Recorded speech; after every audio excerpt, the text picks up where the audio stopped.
Look.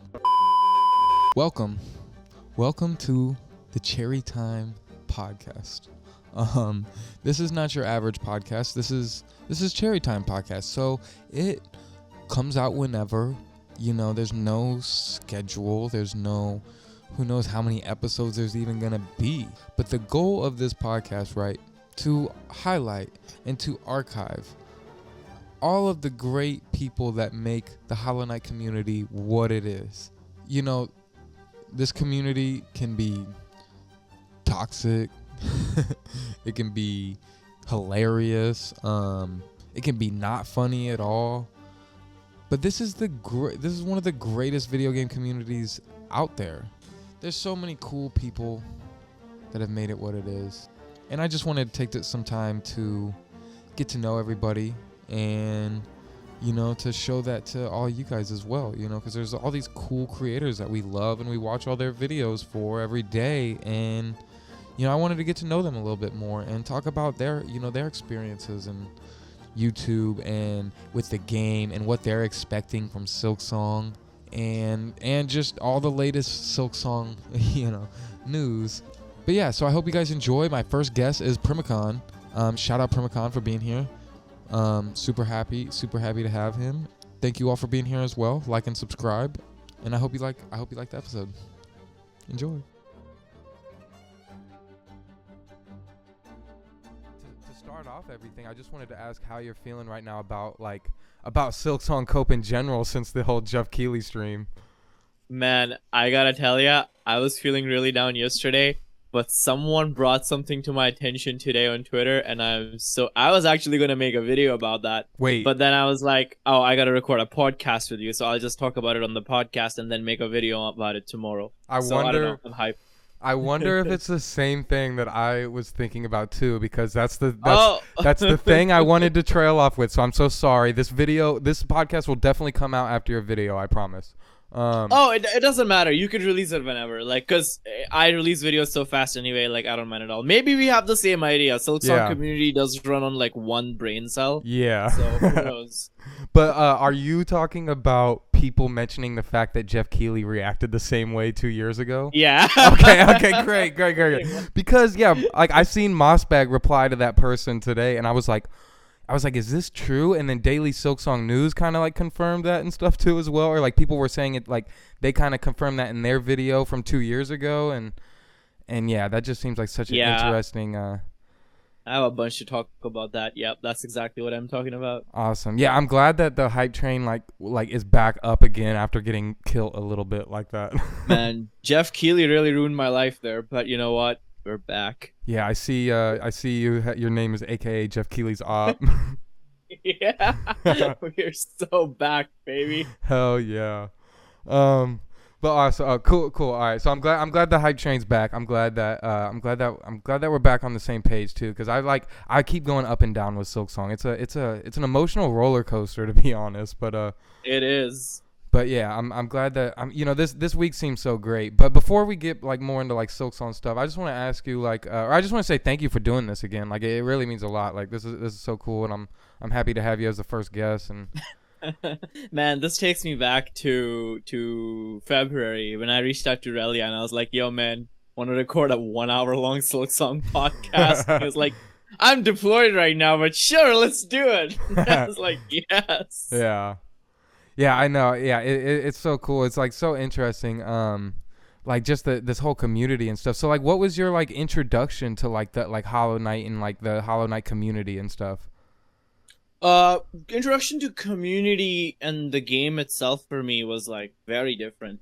Game I found out because I was hunting for.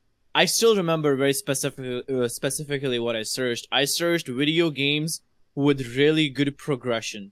And I found this Reddit thread and people were talking about, Subnautica and all the good stuff. And I just saw one guy say Hollow Knight. And this is we're talking 2018. So this was before Silksong was announced. Yeah. So wow. Hollow Knight wasn't it was still really big, but not as big as it is today. So I don't know. I found it, downloaded it, and yeah. That's just history. Yeah, I feel you. I kind of I started the game at one point and played it for 30 minutes and was like, wow, and it didn't click for me. And for about a year, I kept seeing Hollow Knight in like so many different videos just come up in small ways that I like felt like I really knew a lot about the game. And I'm like, one day I'm going to go back. And I did about a week before Tears of the Kingdom. And then, of course, like lost another month or two, but then got into it. So I like, yeah. And then in the midst of that, like started finding out about the community and stuff. And you know, I think Rel was probably one of the first ones just being like, you know, trying to figure out the game and all his guides, you know, helping me through it, to be honest. But yeah, so what about my bad.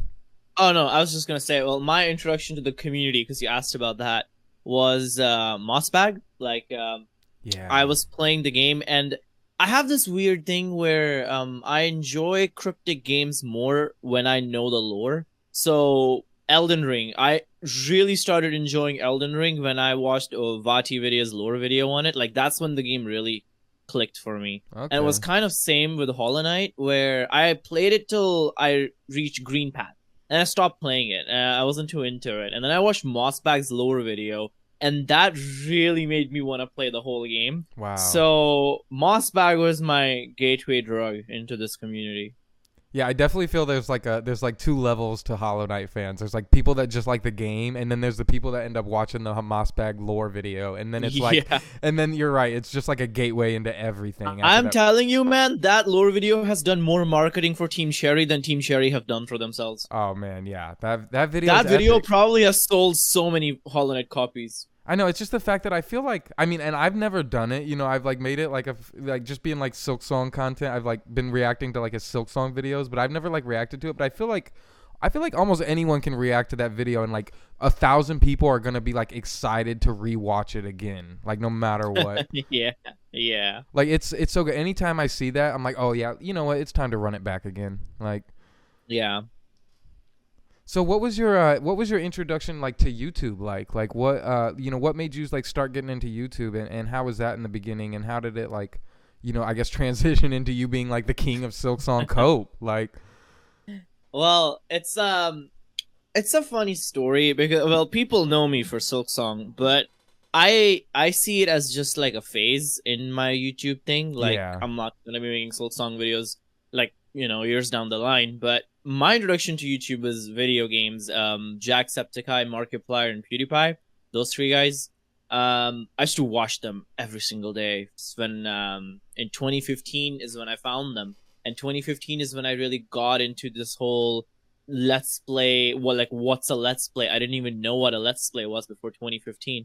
And then I found Jacksepticeye and PewDiePie and Markiplier, and I watched them every single day, and I was like, I want to do that because that just seems like my kind of thing, and I want to be able to do it. But then by the time I had the means to do it, like, I was old enough and like I had the, you know, the luxury to be able to do it. We were way past the let's play era of YouTube. Whereas like now, if you want to become a let's player on YouTube, it's much harder unless people already know who you are. Yeah. So I've been making let's play videos on YouTube since like 2020 on or off. But then Silksong videos started taking off, and people think like, I'll tell you like a little bit of PRIMACON lore. People think that I only make Silksong videos for the views. Like, well, yeah, that is true, 100%. They get a lot of views. But they also let me take my PewDiePie style creativity out, where I can make a fun creative video that's not a gameplay video. And then the fact that like people watch it, it makes me want to do YouTube more. Yeah. So what my plan is, when the game comes out, when Silksong comes out, I use that to slowly transition more into Let's Play again. Because people ask me all the time, will you be streaming Silksong? And I always have the same answer. No, I'm going to make Let's Play videos on it. Yeah. Yeah, it's interesting. It's like, as someone who's like been kind of like new to all this stuff, it's like, it's funny just being in this phase right now. And like, I'm so late into it, but it's like, I don't know if you feel this way, but it's like, wow, like I almost don't want this phase to end a little bit. Like, it's kind of fun rolling this train, but it's like, it's interesting that like, yeah, it's like Silksong videos get so much views, but at the same time, like, I'm sure you have the same amount of troubles as like just like building up the courage to even like make a Silksong video, like as much as you do. I'm sure like it's kind of like it's kind of hard like working on this with no news. Like it really it takes a lot of creativity to do Silksong stuff right now. You know, like before the game is even out. Like it's kind of like, I don't know. I feel like it should be appreciated a little bit more. You know. Some people do. Relia does, and that's why I appreciate him. But I got a lot of hate for making a lot of Silksong content. And like used to put me down a lot, like back in early May when people were like really mad at me, like on Reddit for making Silksong videos. Like I don't know if you know, but like a mod on Hollow Knight Discord servers had a freaking out aneurysm because I uploaded a Silksong video. And like I always thought that, like, you know, not to be like cocky about it or whatever, but I don't know, try to make a video about a game every day that has nothing on it and try to make it entertaining. It's not that easy as it sounds, because my videos aren't really just like, guys, game is gonna be out soon, okay, thanks for watching. Like from title and from thumbnail you might scroll to my channel and look like, okay, it's just like trash content. But like if you watch the video, if I don't have something to talk about, I'm not gonna make a video. Yeah. Right? It's just that I have a lot to talk about. Yeah. No, yeah, it's very interesting. That's why I do commend you for it. Like it's really amazing. I like, you know, I'm trying to make videos and stuff as well, and yeah, and it's not easy to talk about this game at all. Like really, it's not. Yeah. You know, so finding stuff is fun, and yeah, you know, and I feel really bad about my like introduction getting into it. Like I kind of feel like I might have like upset some of the like HK people a little bit, you know, with like the whole ARG stuff. But like, you know, that's why I've been trying like not to do like too much conspiracy stuff, or like trying not to, you know, dwell too much into stuff that isn't, you know, there. But at the same time, it's so fun in this community, and like people do make it so fun in the comments, and yeah, I don't know. You just gotta stay away from Reddit and you'll be happy. Yeah, I don't go on Reddit at all, so like I'm kind of good. I stopped. Yeah. I you know what I'm gonna do, man? Because Reddit is my source of whenever something happens in the community, because people post about it in like 0.1 millisecond on Reddit. Yeah. I'm just gonna make a new account that's not gonna be PRIMACON, because right now my Reddit account is like me. Yeah. I'm just gonna make an anonymous throwaway account so I can actually interact with Reddit without Redditors freaking out at me. So yeah. Yeah. Yeah, not a bad idea. Have a little Reddit burner. So are there any other games that have had like a big impact on you, like maybe like Hollow Knight has? Ooh, video games that have had a good impact on me. I mean, like games that are really popular. I'm not really into niche video games. So Subnautica has had a really big impact on me. Resident Evil has had a big impact on me. Grand Theft Auto. I grew up playing Grand Theft Auto Vice City. Yeah, of course. And San Andreas. So those I've been playing video games since I could remember. So, but I was never into too many obscure games, you know? Yeah. So I guess like Hollow Knight like one of your more like, you know, like first ventures into indies, or like how, you know, have you had a lot of love for indies in the past couple of years? Is that something that's like been newer?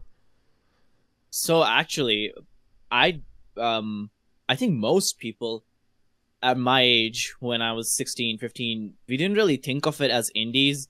Like I just looked at video games as video games, and I think the reason for that is because I used to watch so much Jacksepticeye, and those people would like play a new game every day on their channel, and 99% of them would be like indie games.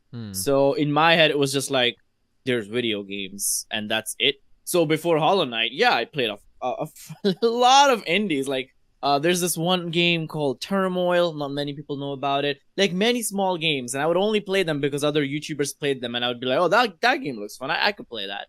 And you know, they'd be cheap, like $10 or something like that, instead of like a $60 Ubisoft game that I couldn't afford. Yeah, that's interesting. I had like a whole era of just like not playing games. I didn't get back into gaming until like the pandemic era, and it was very interesting to me, like getting a Switch then, and like, you know, just kind of learning about things. So like there was like a whole indie wave that like I missed out on, which was Hollow Knight and like Celeste and stuff like that, and so it was just so weird learning about that stuff like late, you know, and being so late to it all. So if you don't mind, like, you know, and I can cut this out if you don't want to talk about, but like, I guess like who are you like outside of YouTube? Like what, I guess like what do you do in your free time and like maybe like for like work or stuff or are you not working right now or like in school or anything? Yeah, I'm in school. I go to school. I have a full-time job on my campus, so it's pretty nice that I don't have to go to three separate places. And with YouTube, now that I'm monetized, it's pretty much like a part-time job now, and slowly I'm trying to transition it to a full-time job. Yeah. But it's been pretty good, and hopefully, like, we'll see where we at after Silksong comes out, but that's pretty much it. Other than video games, I mean, I'm a big like nerdy guy. Like dude, I read a lot, I draw a lot. It's just kind of what I do. Oh yeah. Is there anything that you've been like playing like outside of like streaming or YouTube that like you don't really talk about that you've been like enjoying lately? A game like actually, it's funny you say that because my girlfriend was asking me. She was like, "Yo, why don't you play on your PlayStation anymore?" And I always give her the same response, like there's nothing to play. Yeah. There hasn't been any good games for me that have come out that have really caught my attention. Recently, I'm just doing another Elden Ring playthrough to get a character ready for the DLC, but that's about it. Yeah, I need to play Elden Ring. I've never played it. I'm too Man, scared to play Souls games. Yeah, my problem is I'm very picky with video games. I would try any game, but 99% of them I would like drop after playing for an hour because I just didn't like it too much. Yeah, me too. I get that. Have you heard of Crow Country? Yeah, I have. I actually wanted to play that game. I forgot about it, but it's like old school Resident Evil, right? Yeah, I've never really. I know you said something about Resident Evil earlier in games that that you liked. And I never really played Resident Evils or like Silent Hills that much. So like I didn't know much about like the survival horror games. I mean I played like Last of Us and stuff like that, but that's like quite different. But yes, and so especially like the older ones, like the PS1 style. But this one was really cool. Like the art style was so sick looking, and I ended up. Like, I played Animal Well for, like, the first week because they both came out, like, the same day. And and then I got into Crow Country, and, like, Crow Country, honestly, was, like, really amazing to me. And I had a blast with that. And it's actually quite short and stuff, too. So I would recommend that one if you're looking for something. Yeah, another friend of mine got into it, and that guy rarely plays anything. All he plays is Risk of Rain 2 all day long. And Really? he 100% the game. He was like, bro, you gotta play it. It's so good. It's so good. And I'm like, okay. Yeah, I'll try it out. I've been watching like a speed runner of it, and I've like been practicing a speed run of it because there's actually. I've heard that game is pretty popular for speedruns. Yeah, and there wasn't. It's very like well built for speed runs, but not a lot of people have submitted stuff. At least last I checked, which was about a week and a half ago. But so you never know. It might have blown up even more. But there was really only one guy that was running the boards up. But time to get onto the leaderboards then. Yeah.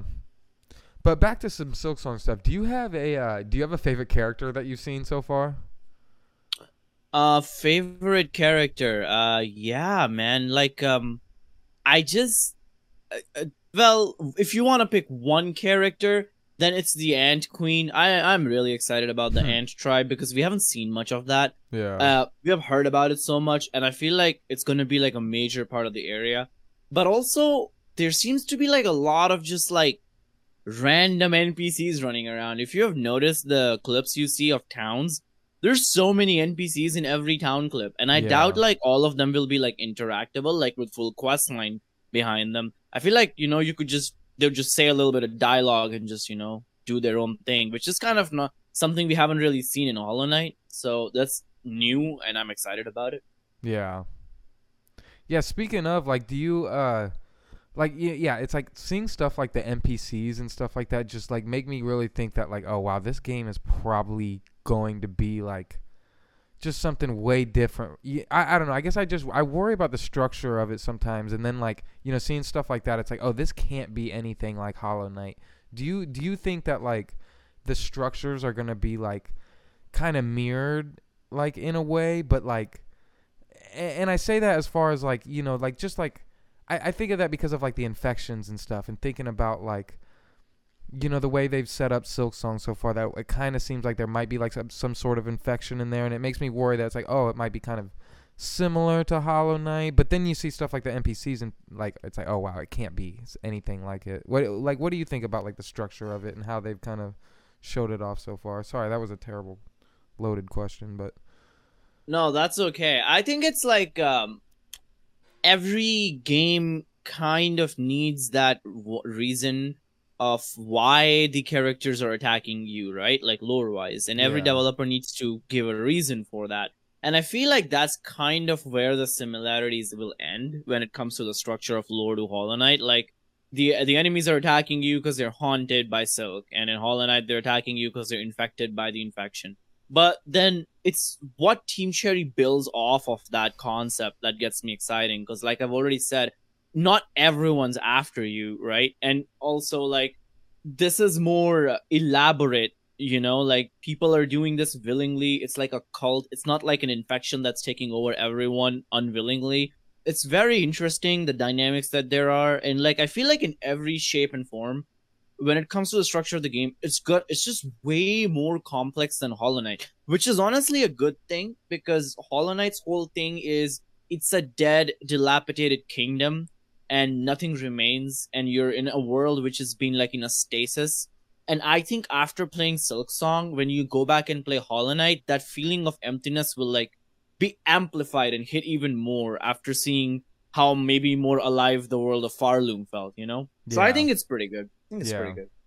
Yeah, for sure. I definitely think that like, yeah, I think that there's a chance that like, yeah, like I mean, even Hollow Knight alone was like there's kind of like multiple like little things you can get by replaying it, you know, and kind of change things like slightly. And I wonder if I think that Silksong potentially is gonna have like a lot of things that can just go like maybe even drastically different in the world, like depending on like each like how you play it, you know. And I think it might be with like some of those NPCs as well. I'm very torn between two things, I'll be honest with you. Like, what you're talking about, I have thought about this a lot. Like, would I rather want Silksong to be structured in a way that, like, say, I mean, I'll give you the PlayStation analogy because it's easier, but to say that you can platinum that game in one Let's Play, or would I want it to be a thing of, like, you can't get everything in one Let's Play? I mean, it's kind of like that already in Hollow Knight. Like, for example, you can either kill Zote or save Zote, and both of them have a different achievement. So, and the fact that you need to speedrun and you do all that stuff, you can't really get everything in one Let's Play. But I'm talking about like more than just achievements, because like there are crests and there are tools and there are things like that. What if you like can't get every weapon and arsenal under your belt in one Let's Play? Like, Team Cherry dabbled in it a little bit with the charm of Carefree Melody and Grimchild. Yeah. You can only have one of them, right, in one Let's Play.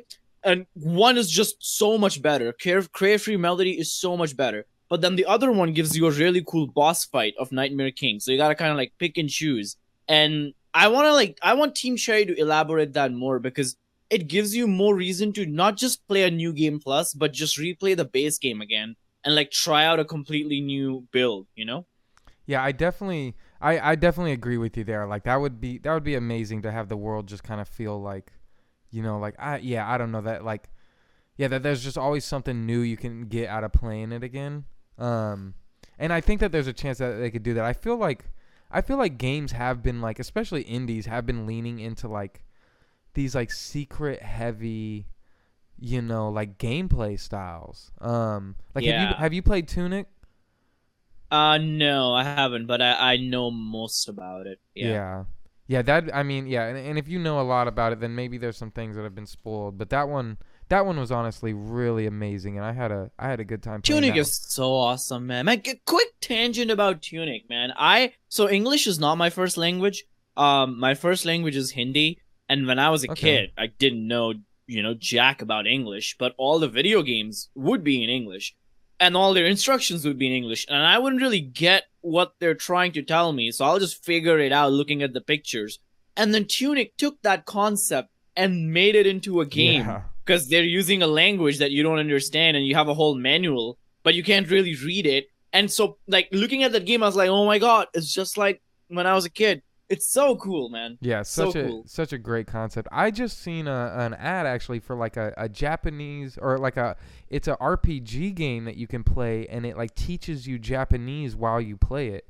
It's like actual. I saw that too. Yeah. Yeah, and I was like, this kind of looks cool. I was like, this is kind of great if they can like build some of this stuff into games and make it like, I don't know, just kind of interesting. I'm like that'd be really great to help people like learn different languages. Yeah. All right, so yeah, so you were talking earlier about like of course like Silksong content can be made, and yeah, one of my questions I had written down is like, is there any like different forms of content you're looking forward to making like once like I guess like once the Silksong like wave is died down and like and like stuff that isn't Let's Plays and stuff that you're already like making, like is there anything that like you like have dreams of making in the future? Oh yeah. Like I really love commentary videos, right?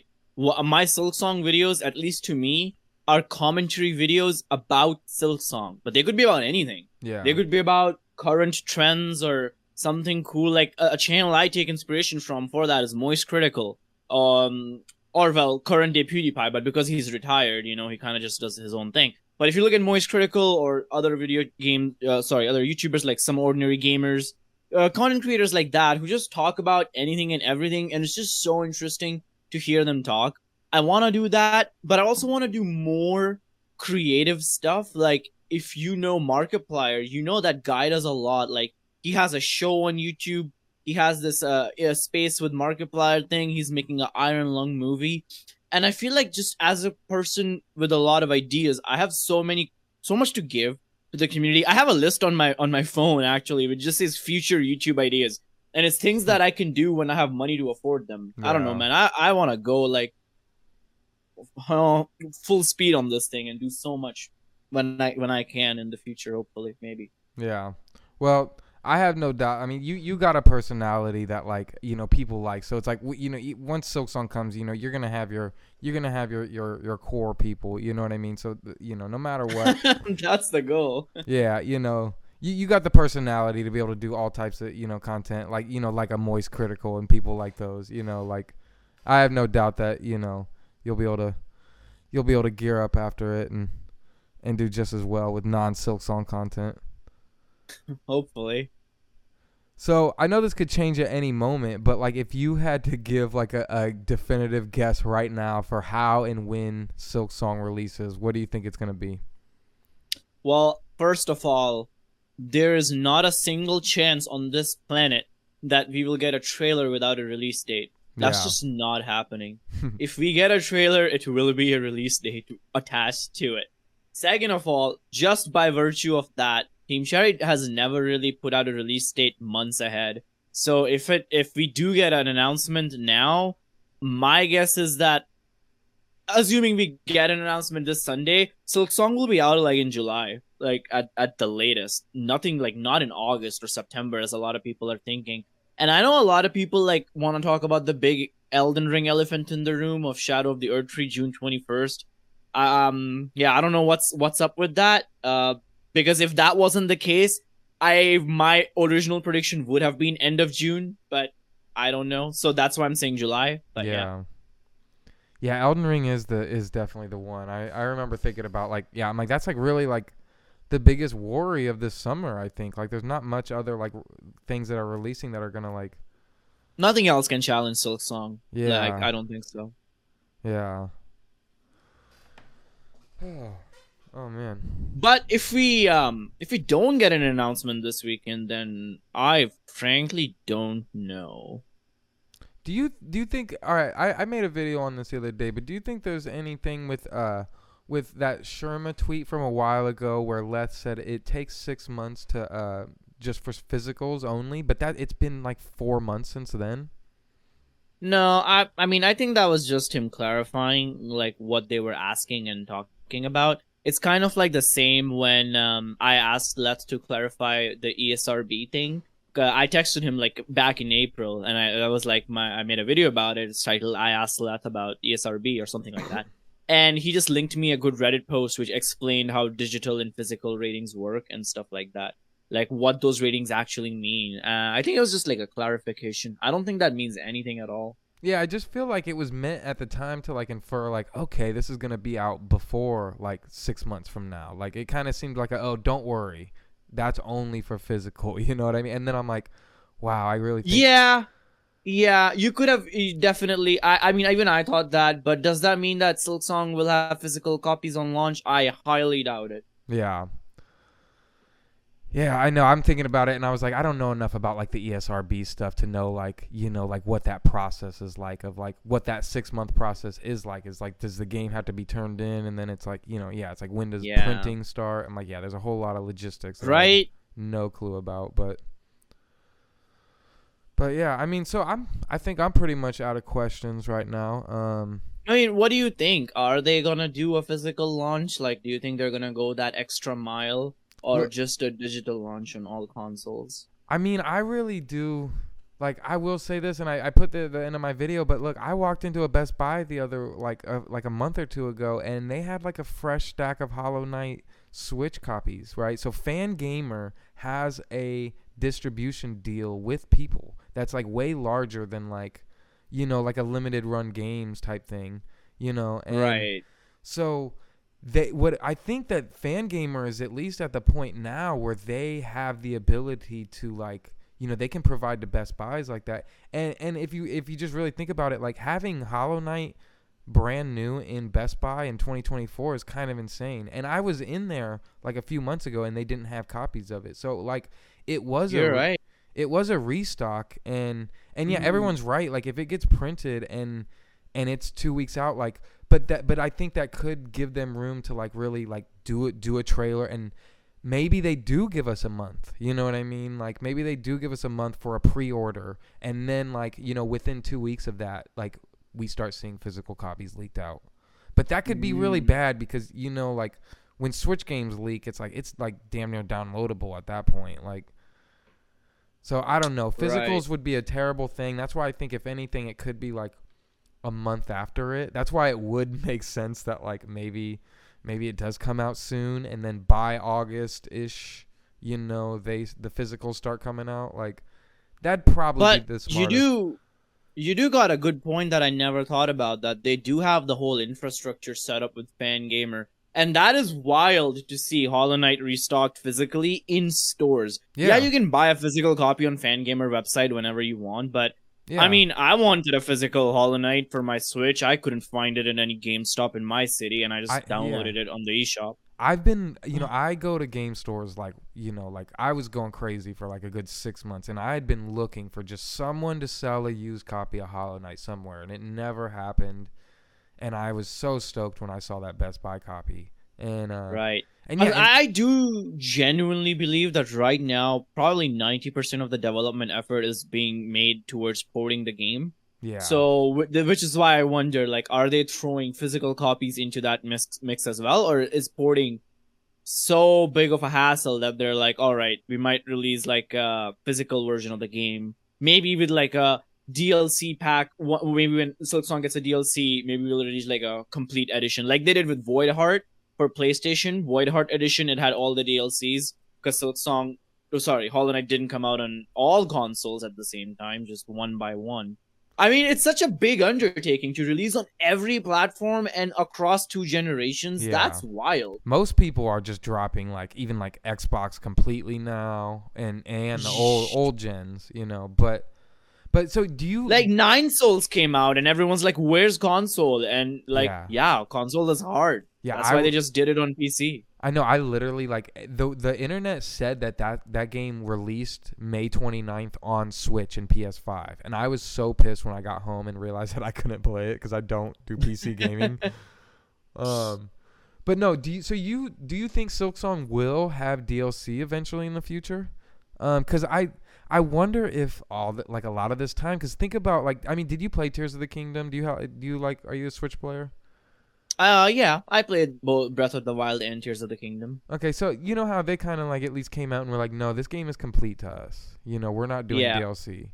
Like, I thought that was very interesting, but it's kind of similar of a sense of like they took 7 years, they took their time. You know, that was like a wait. I mean, granted, Zelda games are usually a wait anyway, but Like I'm wondering if maybe part of this weight too, and like all the work they've done, that they want to deliver a complete game off the Oh, jump. 100%. You know, 100%. like I've always said that DLC will only ever come out if after development they have enough fuel in the gas tank to wanna make Silksong more, and if they have a fresh idea.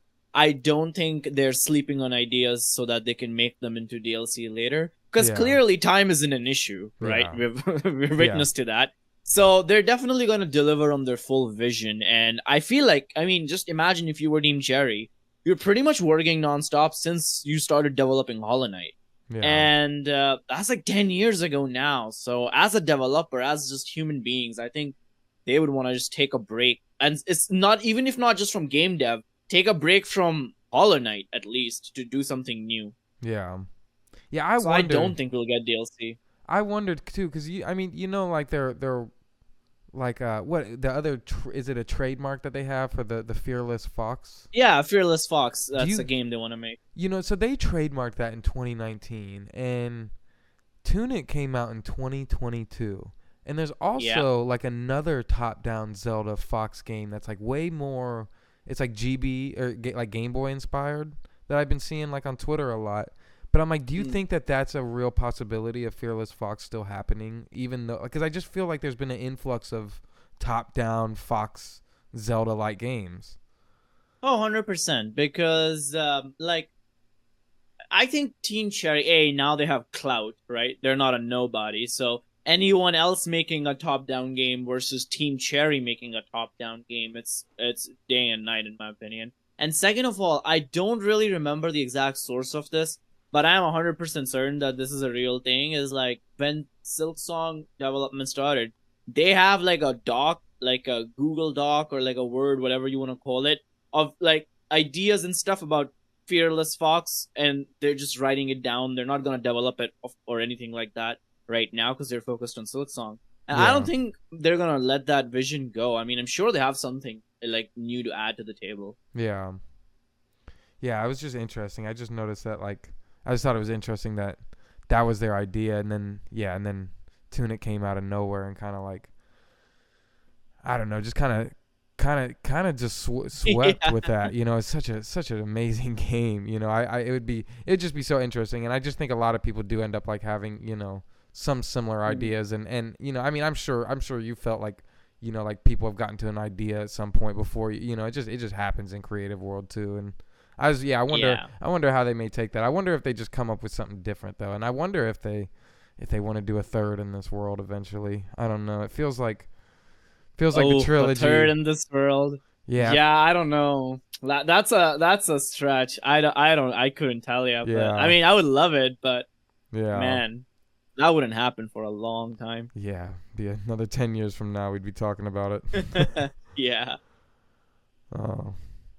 Well, PRIMACON. I'm sorry, I always butcher your name, and I say PRIMACON so much, and I apologize, but. Don't worry. I used to say my name differently before too. It's whatever. But I do really appreciate having you here. Is there anything Silksong related you'd like to talk about before we wrap this up? Oh yeah, for sure. We can talk about some speculation. So I mean, let's talk about the DSN thing that happened. I'm gonna make a video about it, but just to give the brass tacks of where my thoughts are at about it. Exactly this scenario played out in 2022, where Jeff Keighley made a statement that he doesn't know what's going on with Silksong. Like he's talked to Team Cherry, and it seems like COVID has been impacting them. But then that was just completely opposite to what we had heard from Team Cherry, where they said that everything is going fine.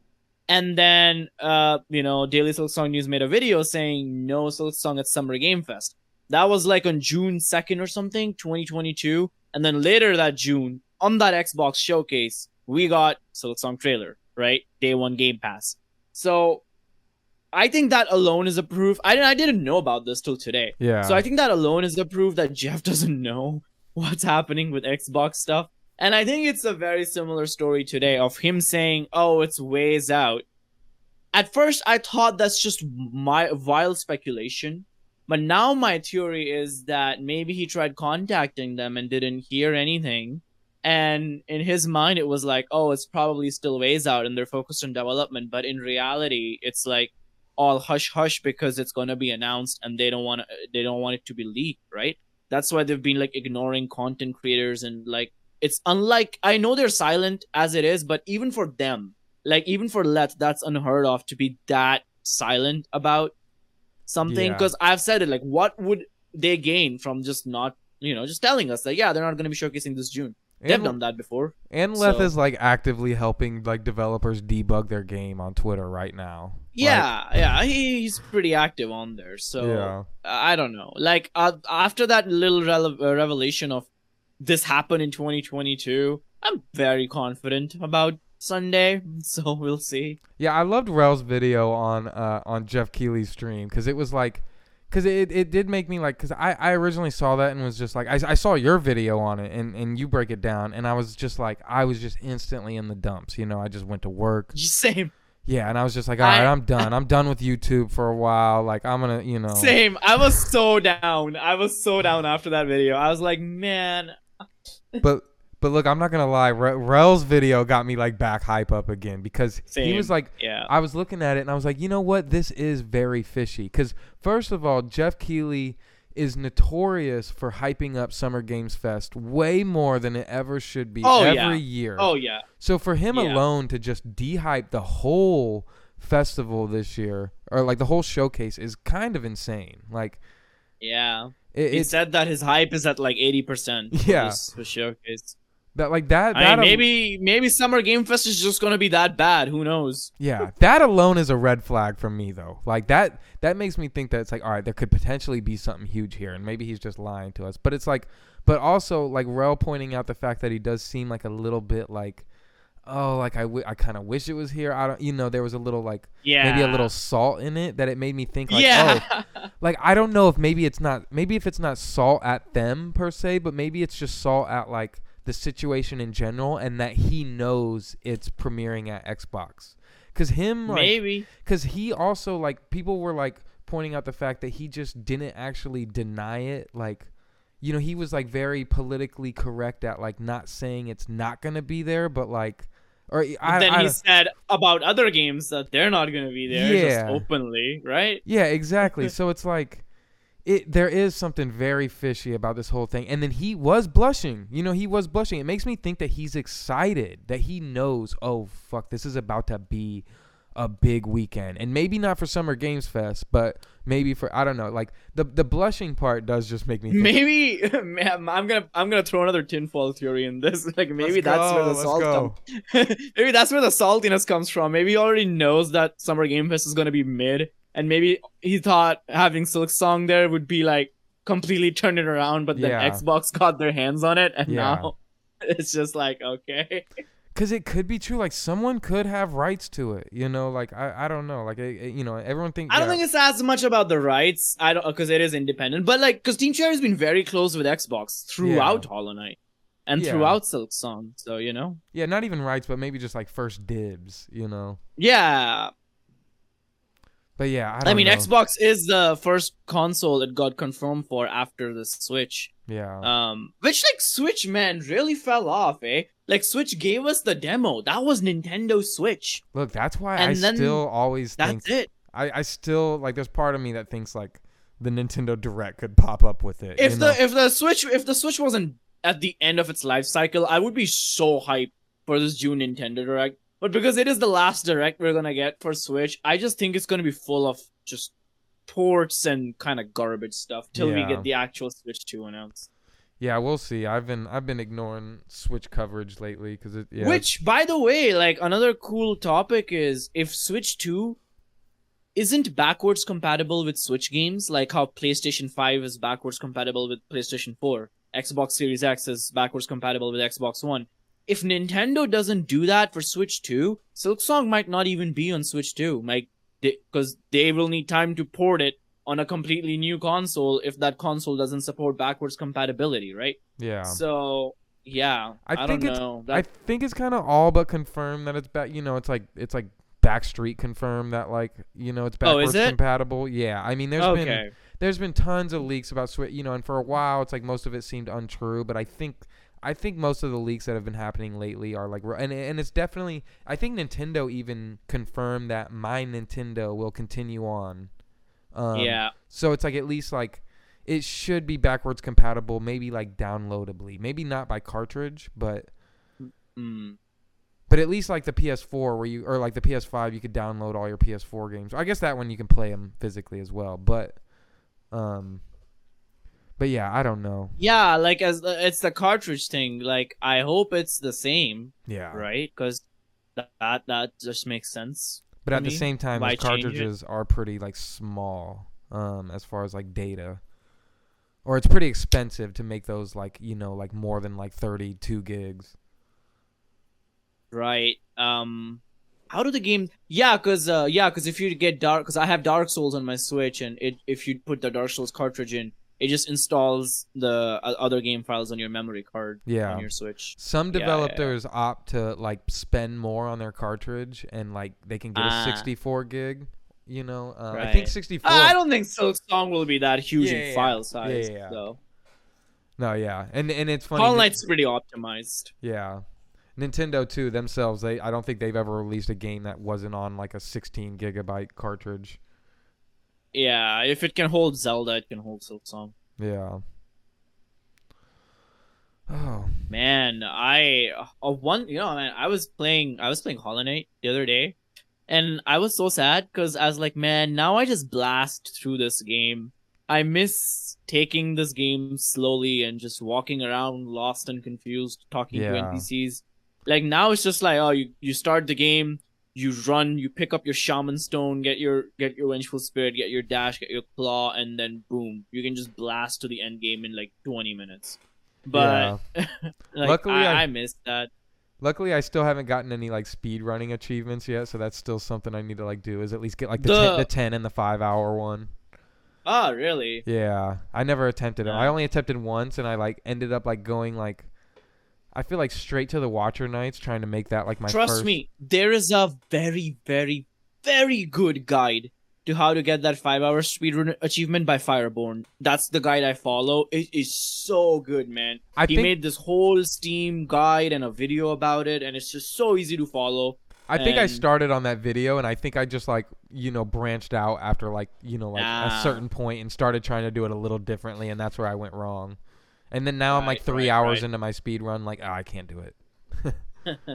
Man, I want to talk about one other thing, if that's okay. Yeah, no, you. please. There is only one thing in Silksong that could disappoint me, and it's like my actual fear that it'll be like that, and I will be disappointed. What's that? And you know what that is?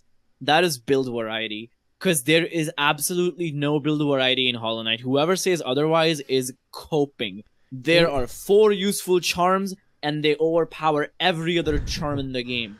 It doesn't matter. If you are good at the game, you will always use Unbreakable Strength, Quick Slash, you will use Shaman Stone. Those are the key components to any build in this game. Everything else is secondary. You know what doesn't do that? Elden Ring. That game has hundreds of weapons, and so many of them are overpowered. So it's like, you don't need to make it all balanced. If one thing is broken, my opinion in single player games is if something is broken, make a lot of things broken. That way, that one thing doesn't overpower it, and then it's about personal taste. You could melt a boss in one button press in Elden Ring if you have a mage build. But then you could take like Rivers of Blood Katana and just spam that weapon art and also melt another boss. They're both broken, but because there's so many broken options in Elden Ring, it doesn't matter, right? Like, you can pick and choose and have fun in different ways. But in Hollow Knight, if you want to be overpowered and go through the game quickly, you really don't have any options at all. And since they've already said it, that they're making it more combat focused, they said that in their Edge magazine interview. Come on, man, if you're making it more combat focused and you don't fix that core issue of Hollow Knight, I'll be pretty sad. But yeah, that's my only concern about the gameplay, to be honest. Yeah, I mean, I think it's definitely already set up to be like, some different builds, because you're right. Like, I feel like Hollow Knight gives you the illusion of builds, but you're right. Yeah, most of them are gimmick builds or just like crutches when you're new to the game. Yeah, but I feel like even what they've shown us off Silksong, it looks like it has the potential to go a little bit deeper at least, and I feel like we haven't. I hope so. Yeah, I feel like we haven't even seen enough, but Yeah, I don't Oh know. yeah, we've probably seen nothing. Yeah, I know. That's the other funny thing about Silksong too is that like I think even Leth might have stated that like that the first trailer was like absolutely nothing, and then Yeah.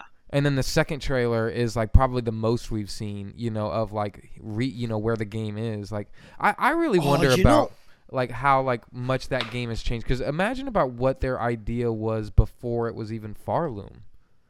Like what were they gonna do with Hornet before Farloom?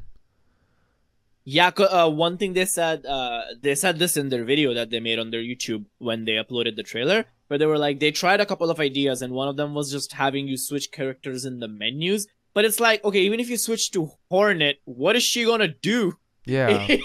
Like, maybe it could have been like, you could play as Hornet and beat the infection that way. Maybe like another storyline where instead of the little knight solving the infection, it's Hornet who does it, Yeah, maybe people just speak to you differently, and like there would have to also be something with like the death, but like the death mechanic. But yeah, just talking about it makes so much sense to just make it into a new game. Yeah, just give Hornet her own thing. That's why I was wondering if there ever was like, my bad, if there ever was just like a little phase of like, oh, like she has like a whole different storyline within it without like even different bosses and stuff. Like I don't know. But what were you about to say? Yeah. I was just about to say, think of how differently Silksong will be balanced. What balances a charm in Hollow Knight? It's the cost of using it, the charm notches, right? If Quick Slash was one charm notch, it would be the most broken thing in the world. Yeah. But there are no costs of tools in Silksong. It's just about what crest allows. If a crest allows 2 offensive tools to be put in, you could put in any 2 offensive tools. So far, we haven't seen them cost anything other than how many slots your crest has. So that's just such a wildly different approach to combat than Hollow Knight that it's so exciting. It's not just the same system reused, and I'm very happy about that. Yeah. Yeah, I know. It just a few clips alone, like seeing, I don't know, even just like the different kind of like, was it like projectiles and stuff? It's gonna make it so interesting. Yeah. Like, I can't wait. And I feel like even like the pet builds and stuff too could be crazy in it, but hopefully, yeah, the minion build goes hard. Yeah. I just wonder what they're gonna do about like something like, like the Coliseum. Like I want to see what the Coliseum 2.0 is going to be, because I loved like stumbling into the Coliseum like for the first time in Hollow Knight, and then like learning about like God Home after that, of like, oh, this is like the Coliseum but for like, like I didn't even think I'd ever be able to like do anything in God Home like at all when I was first playing the game. And so it just blew my mind that it's like, holy shit, there's like this huge other world out there that I'm gonna have to deal with in like 10 hours of after I beat this game, like. But yeah, I'm curious of how the Coliseum and stuff like that, or what they're gonna do about some of those other things, because they're gonna have to have some of those things that are like, that make the game super replayable. Like they gotta have another God Home type thing in it, right? Oh, absolutely. They should have another God Home type thing. But to answer your Coliseum question, if you look at the clip of the Hornet fighting that Ant Queen, it looks like a giant Coliseum right there. There's so many ants watching, like from their little colonies and stuff like that. So far, because obviously we can only make guesses because we haven't seen really anything from the game. But from what we have seen, if I was to make a guess of where the new Coliseum kind of area would be, it would be the ant colony. Yeah. I wonder if there might be like different, what if there's almost like a different like Coliseum for different colonies, like each like civilization has their own little thing, and they kind of have like different difficulty levels and whatnot. I don't know. That could be a lot. I mean, Miles Nugget said in his Miles Nugget is another YouTuber. He made a video about towns in Silksong, and he pointed out something that I didn't even think about, which is like quest boards are going to be in towns. So it's a big possibility that they're not going to just share the same quest. Like different towns will have their own different quests and stuff like that. That's pretty cool, in my opinion. Do you really think that anybody could play Silksong and not go through Greymore? Like, do you think that's going to happen? Because that's such a crazy quote for them to have said. Like, to miss Greymore? That's wild, though. I mean, I doubt it, but I'm sure it's going to be a lot of areas. Because, like, you and me, we're kind of like the minority. Most people just, like, blast through a game and run through the Yeah, main storyline. true. And like in Hollow Knight, most content is optional. Like when you finish a game and low percent, it's like what 30% completion when you're done with the game. So it's like most bosses and areas you don't even have to see. Like in Hollow Knight, you don't have to see Kingdom's Edge or anything like that. Yeah, or Brooding Moloch even. Or Brooding Moloch, or so many bosses you can just skip. I like that. It makes everyone's adventure unique. Yeah. Yeah, me too. But I don't think you're skipping Greymore. That's Yeah. I mean, if you do, then wow. That's what I'm saying. I just couldn't imagine a whole town being skippable. Like that's got to be like some crazy design if they really think like a lot of people are going to, or maybe not a lot of people, but people are going to potentially skip Greymore, like being the biggest area. Like I just don't, it just seems like such like a, I don't know, maybe I'm just thinking too much about that quote, but just seems like such a loaded quote, but it is my most hyped area. yeah. Like I asked on Twitter what people's favorite areas are, and like mine is Greymore. I'm a big horror fan, and I love the graveyard, the spooky vibes that place has. Like Deepness is creepy in a different way, you know? Like Greymore is more like supernatural, spooky, scary, whereas like Deepness is like kind of like it makes your skin crawl with all the weird bugs and spiders. I feel like Greymore is like beautifully scary. Like it's like, you know, like Deepness at least is like Deepness is like not beautiful. It's just pure like pure fear. Pure fear and claustrophobia. Also, Team Cherry, please give us a giant spider boss fight. How are you gonna make a game about bugs and there's no spider boss? That's so stupid. It's about Weavers too. Perfect opportunity. Give us a giant spider. And if anyone in the comments says Nosk is the giant spider, please block them. Yeah, I can't wait to see like if there's got to be like a few more bosses. Like what is it like? Is Bone Bottom the lava spot, right? Bone Bottom is the lava spot. Yeah, so you know the boss fight that they've shown there, right? How it's like it almost looks kind of like a spider, but like there's like that huge boss fight that they've shown off there that's like the big robot looking thing. Yeah, with like the legs and stuff. I'm interested. Yeah, that does look like a spider. Yeah, you're right. Yeah, it does look like a spider. I'm interested to see how those type of fights, and if there's going to be like more of those boss fights that are like... 'Cause that's definitely new. We don't have like something like that in Hollow Knight. Yeah, like a massive... Giant. I feel like a lot of other Metroidvanias do like those massive fights. Yeah, like something that comes top of my mind is Metroid Dread, that giant alligator you fight. I don't know if you've played Metroid Dread. I haven't. If you haven't... That's one I put on for about 30 minutes, and it didn't click right away, but it's like on my list for sure. Right. But yeah, giant... Because... I can correct me if I'm wrong, but the biggest boss in Hollow Knight is the Radiance. Yeah, definitely. I don't think there's any other, right? Because Radiance is huge, but other than that, most bosses are like medium to small. Yeah, they're all medium to small. You know, even the flying around ones, like there's no one big in the sky. Because like Radiance is the only boss whose like hitbox doesn't damage you. Because Radiance, you get on top of her and you spam attacks. Like, only her attacks hit you. Like, how she doesn't have, like, a hitbox herself. Every other boss has a hitbox in Hollow Knight. But Radiance does not, you know? God, I can't wait to... I just got to P5 finally. And, like, I just want to get to Absolute Radiance so I can, like, practice that fight. Like, doesn't it open it up after you get there? Yeah, you have to reach it, though. Yeah.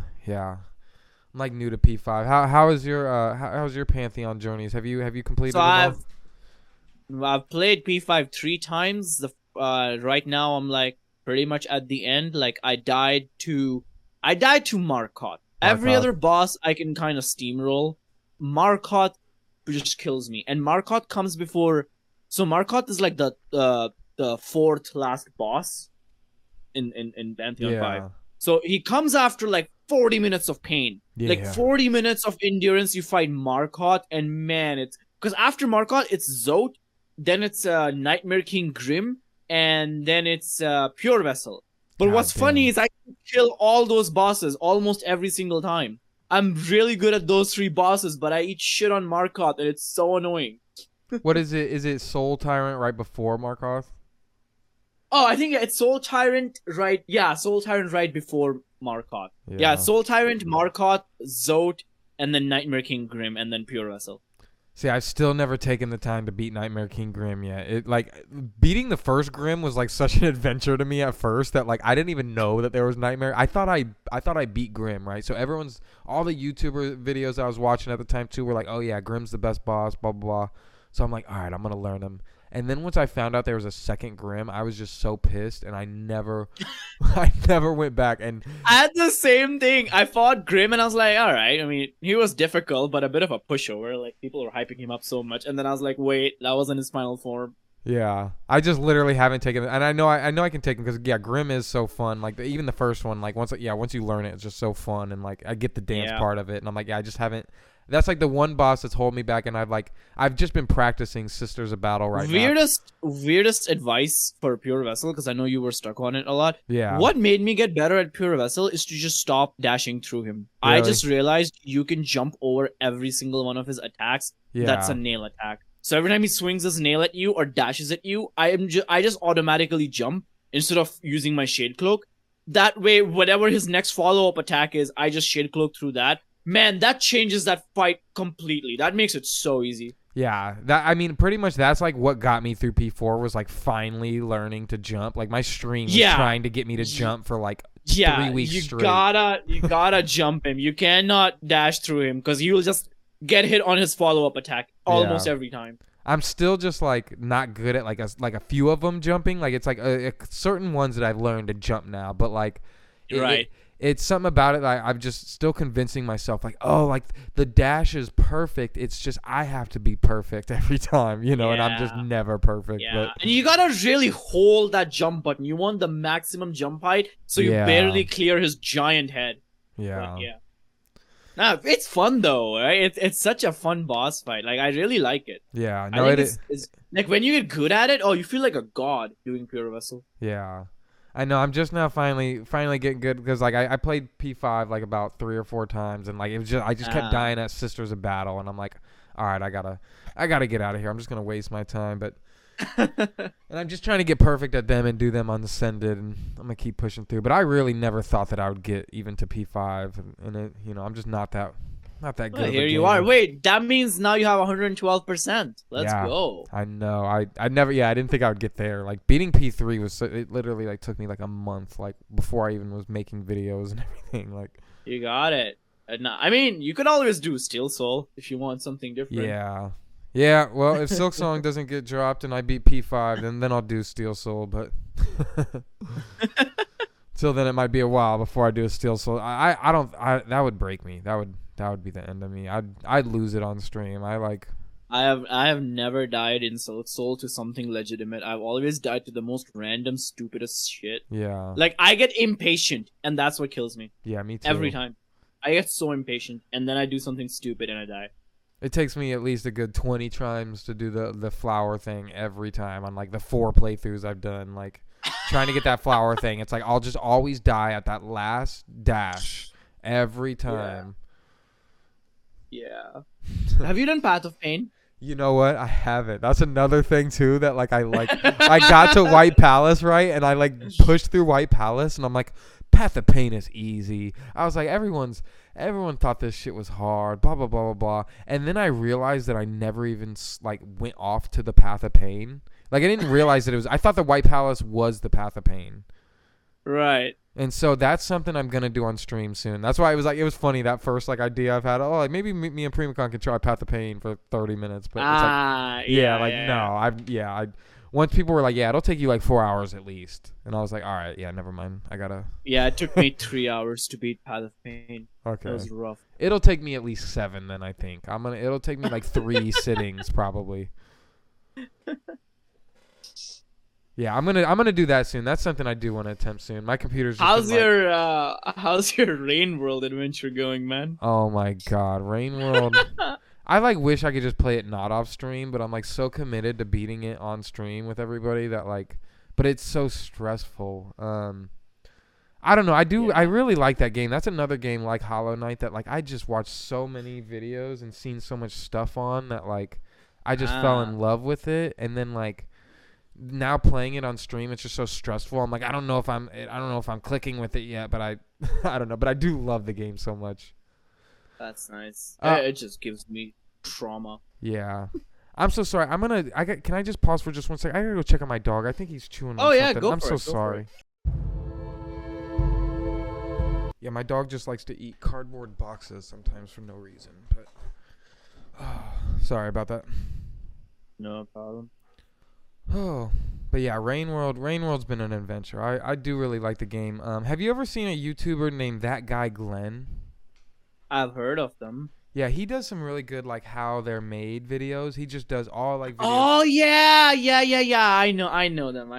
Yeah. How they're made videos. His Rainworld video just got me like in love with that, and just like learning how like just the ecosystem of it all, and just I don't know. I think that video title like Rainworld has the most complex ecosystem, something like that. That's such a good video. Yeah, that one. Yeah, there's a few of them breaking it down so well, and it's just like that game just seems so like cool the way it was built. It's definitely a niche. Rainworld is definitely a big niche, though. That game is not for everyone. Have you pushed through and beat like the main storyline? No. I'm nowhere near where you are. I'm in the second area, man. Okay. That's where I am. Look, yeah, I am kind of like pushing through just because I do think that there could be hope that like, because there are the other slug cats, right, that have like different abilities and stuff like that I think that playing through with different slug cats is going to be so different. And like having like a Spearmaster slug cat would be like so cool, and it's like literally just knowing that like I can play through it so differently makes me want to beat it, and I feel like if you push through once, like it might like that's what you have to do to make it click, because I don't understand the people that like love that game yet, but I want to. Right. No, that's I admire your determination, and I mean, if you want to stick with it, then you're also lucky because they announced a new DLC with like new slug cats and a new area. I think something like that. That's pretty cool. Yeah. Yeah, I don't know. Yeah, it's definitely a tough one though. It's like one of those ones that it's like but that's why I do like it on stream. I put like an hour or two into it, and then I can walk away from a week or for a week and then come back and. Yeah, I think that's a game definitely I would enjoy more streaming than Let's Plays, because I need community help to figure out what am I doing. Yeah, that game is tough. But I also like was trying to get them to not help me at all, because it was really funny. And then I started like, I mean, I don't know if you know much about the scavengers and stuff, but I like started accidentally I like killed a scavenger, and then that started like a little war, and then that ruined my playthrough. And I'm like, why did you guys let me do this? I got those comments on all of my Rainworld videos. It's like, do not mess with the scavengers, it'll ruin your playthrough. And I was like, all right, noted. I will never attack them. Yeah, I messed it up. But I think it's a thing you can do if you're holding a spear and you put it down in front of them. They think that's a good gesture. Or if you help them kill something they're attacking. But then that one's risky because you can accidentally hit a scavenger, and yeah, pretty cool.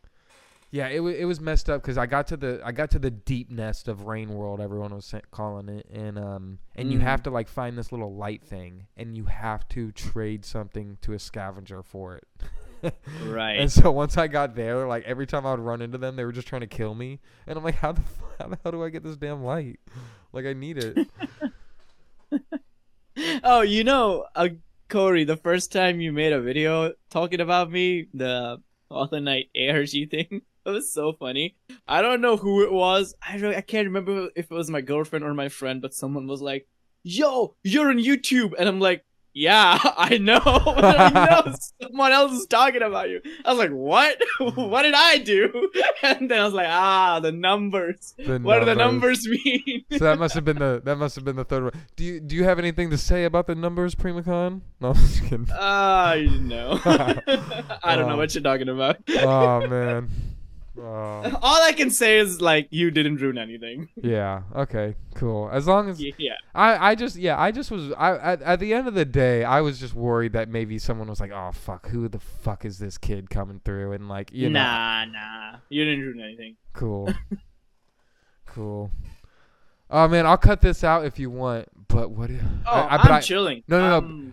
I just have a personal question, and I don't know if you want it on here or not. So I really don't mind cutting this out if you want to. Okay. But what do you think about the what was Silk Slop video?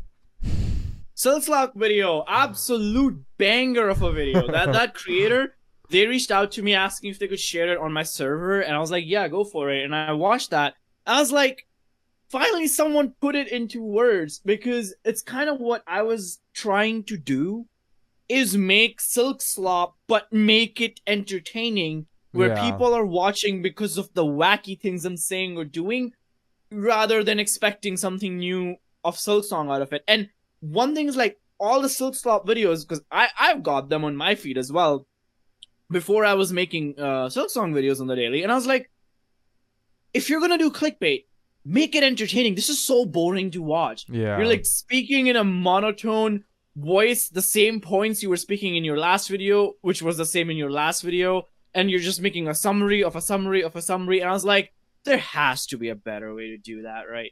So I did that. I mean, that person was also very sweet, because they pointed me out specifically, and I said that, like, they like my content. And I was like, oh, that's so sweet, man. Thank you. Yeah. But I think that video is absolutely based. But my only point in that would be, it's also like, don't mix the people who are just really passionate about Silksong and love the game to the people who don't care about it at all and are just farming. Like, you could have a bit of both, sure, but like me, for example, you, for example, we actually really like Silksong and Hollow Knight. Like, I'm super passionate about it. I like, it's not like something I found one day and I was like, oh, I could put this in my title and then I'll get views. Like, yeah, okay, maybe I could do that once or twice, but for like 2 months. Yeah, it was so funny. I was like on my way home from work today and I was scrolling and I saw that video and I was like, oh, interesting video title. Let me watch this, right? And then I'm like at first, like, my insecurities were like, wait, is this dude like making a video? Like is he like about to like bitch about like just Silksong copers like for like the whole time? And then I'm like, oh man, I'm like, and already I feel like, you know, it's just like doing like Silksong stuff is like, it is just so funny to me, like thinking about all like the stuff about a game that isn't out. Like, that is just a crazy statement, and it's like I love it too. And then watching it, I was just like, oh wow, like, yeah, like this is like, he's bringing up some good points, and he's not being malicious at all with it. You know, it's like this is great, and I'm like, at the end of the day, I'm like, you know, the people that really care about it, and like, you can tell like the certain ones, it's like, you know, just sliding a video out. And it was good that he pointed out just like the people that it's just like, oh yeah, here's just a video they slid out of nowhere. It's funny though that some of the videos he targeted, one video specifically, which is titled "No One Cares About Silksong," I was actually gonna make a video ripping that video apart one day. Like, that video bothered me so much, but then I was like, you know what, I don't care, and I moved on. But that video has like a 50% like to dislike ratio, because that video is just rage baiting, right? But which is another good point, is like, there's a very small percentage people in my comments that don't like what I do. Like, I'm talking one in like 1,000 comments. And because my like I'll be very transparent with you, Corey. My like to dislike ratio, like my channel average, is 97%. So, I mean, that just shows you right there that people aren't like hating it. So if people want to watch it and I like making it, then I'm gonna do it, you know? No, it was great. Even in the Silksong video, you know, I like was in the comments, right? And it's like, naturally you think like, okay, most people are gonna, you know, like most people are probably gonna be agreeing with him, right? But it was cool just seeing, it was cool seeing one person in there being like, yeah, you know what, I agree, but I also really love Silk Cope content. And I was like, oh, shout out. I'm like, stuff like that made me like, you know, like feel even like a little bit, you know, because I don't know, I just have like my own insecurities about like, absolutely. Yeah, YouTube is just hard, and you know, making content is hard, and. So, like, yeah, even just seeing, like, those comments, and it made me, think the same stuff, too, of just, like, like, I don't, you know, even if there is a couple people that might, like, you know, like, say some jokes or whatever, it's like, most people love it and enjoy it, and if they don't watch it, and you know, I don't know, and it's, and always look at the ratios instead of, like, one person, to see where the majority consensus lie, and if I got, like, you know, like, I don't know, like, 100 dislikes on a video, then I'd be like, okay, maybe I shouldn't do that. People don't want to watch it. But that never happened. It's just always some one person crying in like either the Hollow Knight Discord or Reddit about it. They don't even comment on my video because they don't watch it. They just look at the title and the thumbnail and they're like, yeah, this is garbage. But I'm like, okay, did you see it? Yo, one person legit went off on a rant how on Discord on how my Jeff Keighley video is clickbait, and I was like, what's clickbait about it? And he's like, oh well, you typing in the thumbnail that it's gonna be a while. He never says that, and I'm like, are you deaf? He literally does. I show the clip and then I proceed to talk about that statement for the next 2 minutes. What is clickbait? And then he was like, oh, maybe then it was just in my head. I'm like, yeah, what? What are you talking about? So, yeah, I don't know. Yeah, I've never really like wanted to like go comment something negative on a YouTube video before, really. It like, and until the other day, right? And I click on this video, right, and it was like a 50-minute video, and I'm like ready for like a deep essay on this topic, right? And about 3 minutes in, like this dude just like skips past like years of info that I'm well aware of, and is like, oh, that time doesn't really matter. You know, and I was like, whoa. I was like, dude, we are 3 minutes into this video, and I was like, and I'm not watching 50 more minutes of this if you're gonna skip over that. And I was like, you know what? I might have to comment him. I'm like, as a YouTuber, like I would kind of want to know this, and I was like, hey, dude, like, you know, I just really think you should do your research. And then I started reading all the other comments, and it was everybody else said the same damn thing. Like, yo, dude, how could you do that? How could you do that? Like, and I was like, okay, wow, like.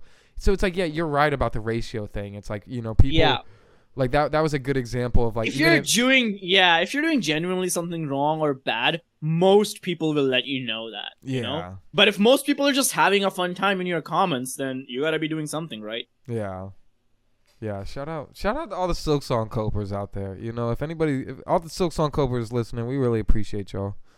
Also, the dumbest argument you'll probably see if you make Silksong Cope videos is the people who say, oh, when the game comes out, that's it for your career, you know? No one's gonna want to watch you anymore. And I'm like, buddy, you gotta be really stupid. I mean, I guess this is why not everyone's a YouTuber. Yeah. But imagine, Corey, when Silksong comes out, everyone will be making content on Silksong. If you don't have an audience before that, like no one knows who you are, it will be so hard to stand out unless you're just like 1 in a million kind of dude like Mossbag is, right? Yeah. But if you're not that, then your content will just be in a wide pool of all the other Silksong videos. But if people already know who you are, they're gonna want to watch you play Silksong, not just watch Silksong gameplay. And that's a big difference in my opinion. Yeah, no, definitely. Yeah, I mean, you're right. Like, I feel like I haven't even heard anyone say like, you know, at least I haven't seen that yet. You know, I'm still new, but I haven't seen anyone say like, oh, it's over once Silksong drops. But like you said earlier, most people are asking like, oh, like, are you gonna stream it? Are you gonna stream it? It's right. Yeah, it's such an interesting. Okay, I have a question for you. And I've thought about this, and I don't have an answer to it. But when Silksong does get announced, the time period between that announcement and the release date, that's the time period where I'm like, okay, now I can't make a Cope video, but I also can't make a video, like a gameplay video, because the game isn't out, and I've already overanalyzed the crap out of that trailer. What do I do now? Look, that's where I'm like, yeah, I don't know what to do.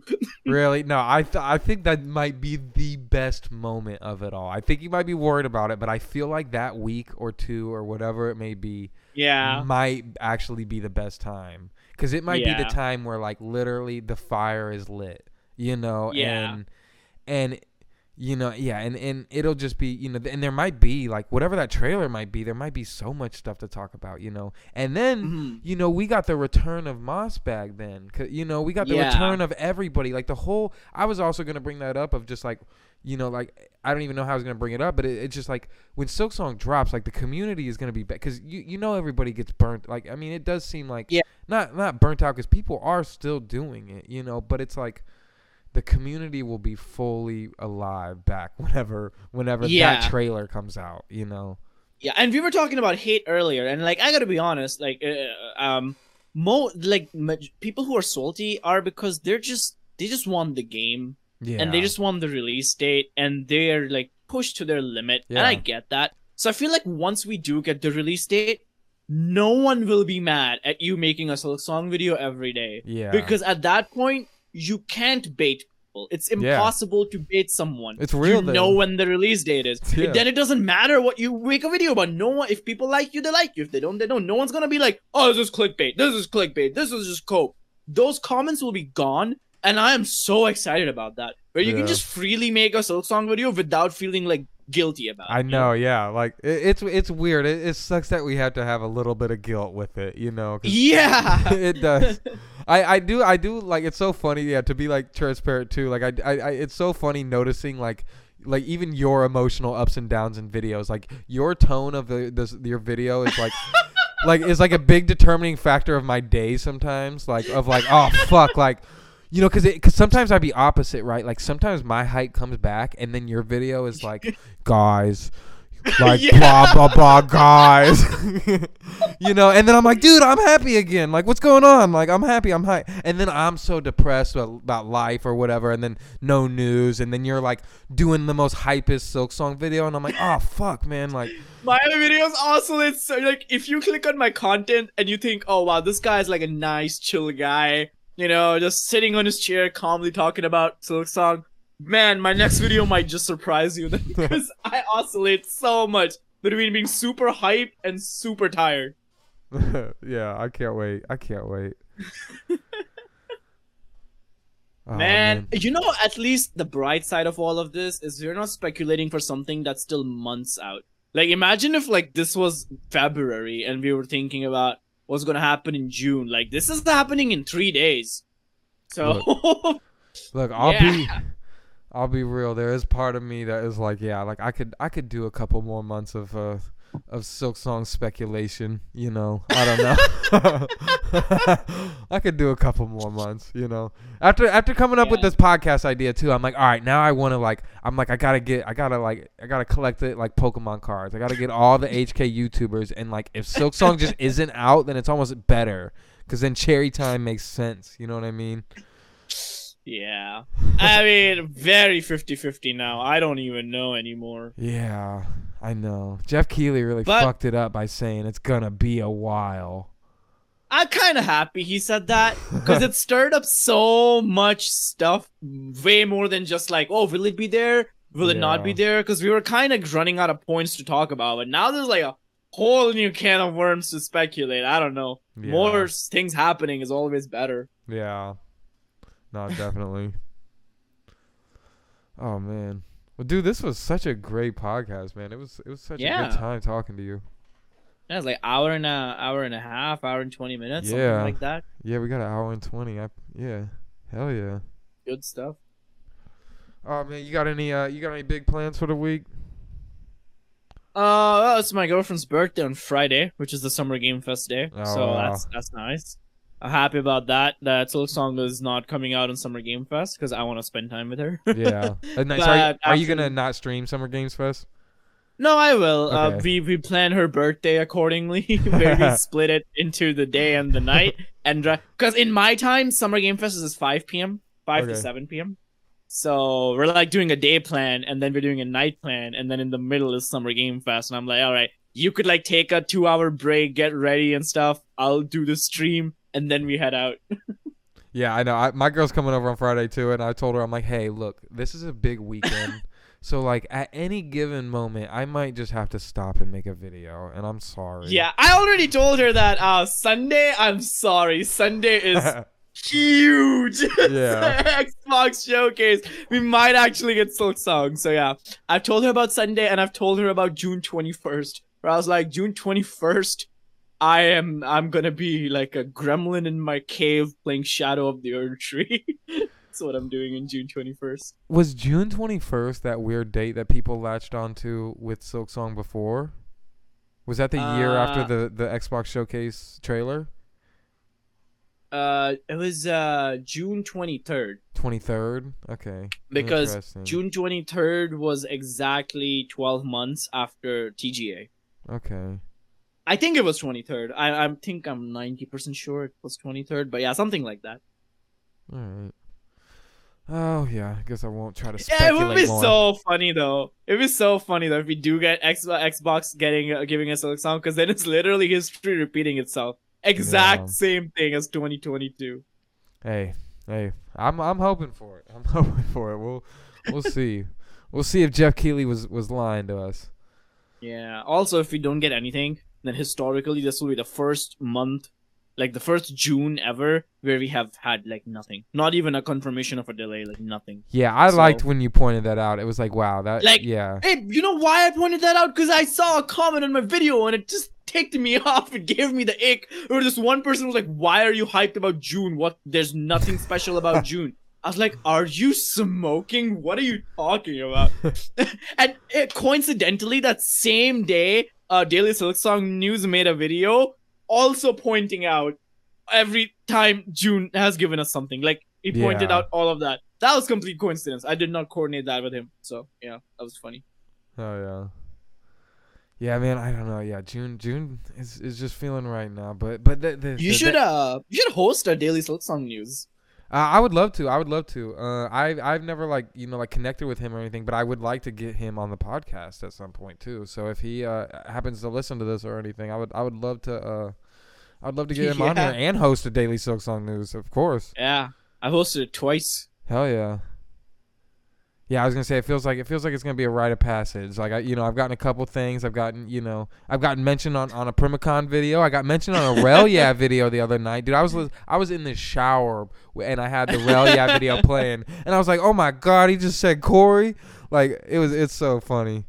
It's so funny. Had Leth pop into a live stream one night. I'm like, all right, there's been so much cool stuff that's happened in a month of YouTube. Now all you gotta do is host a DSN, and there you go. You're knighted into the Silksong community, pretty much. Yeah, then I'll stop acting like an outsider. Then, man, Mongoose Rodeo, the developers behind Crowsworn, oh my god, they acknowledged my existence, and I was so happy. Yeah, didn't they end up giving you a play key or whatever, or like a demo? Yeah, key?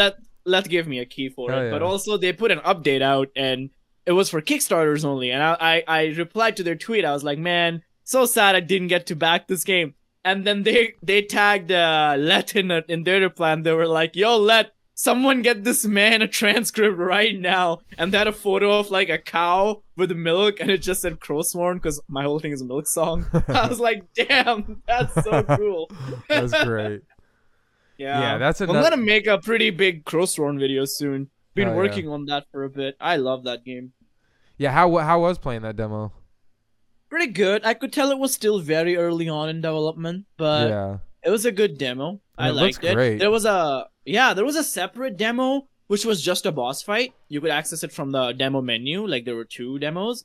Second one was just a boss fight. That boss fight was so good, man. That felt so good to play. Oh yeah. Yeah, that game will be great. I just love the art style of that. That like I don't know, something about like I'm happy that it's very spaced out from Silksong, I think. Like I didn't want that game to come anywhere near Silksong, because I want to play Silksong, be done with Silksong, and then have another cool Metroidvania coming out that I can be just as excited about. Yeah, for sure. Yeah, I wonder what Les' third game is. I wonder what that's gonna be. Yeah. Oh. But all right, man, it's getting a little late on my end. I'm so sorry. I could do this forever. I would love to keep chatting with you. Yeah, me too. Yeah, if you ever wanna chat again, we could always and the Cherry Time podcast is still going, and we got no Silksong. We could always do this again, But yep, absolutely. But yeah, it was really great, man. It was really great meeting you and talking to you for real. And Thank you for having me over. Yeah, honor. I'm the first guest. Let's go. Yeah, let's go. It's gonna be good. I might end up trying to get this out pretty soon. Maybe like tomorrow or the next day. But nice. I'm looking forward to it. Hell yeah.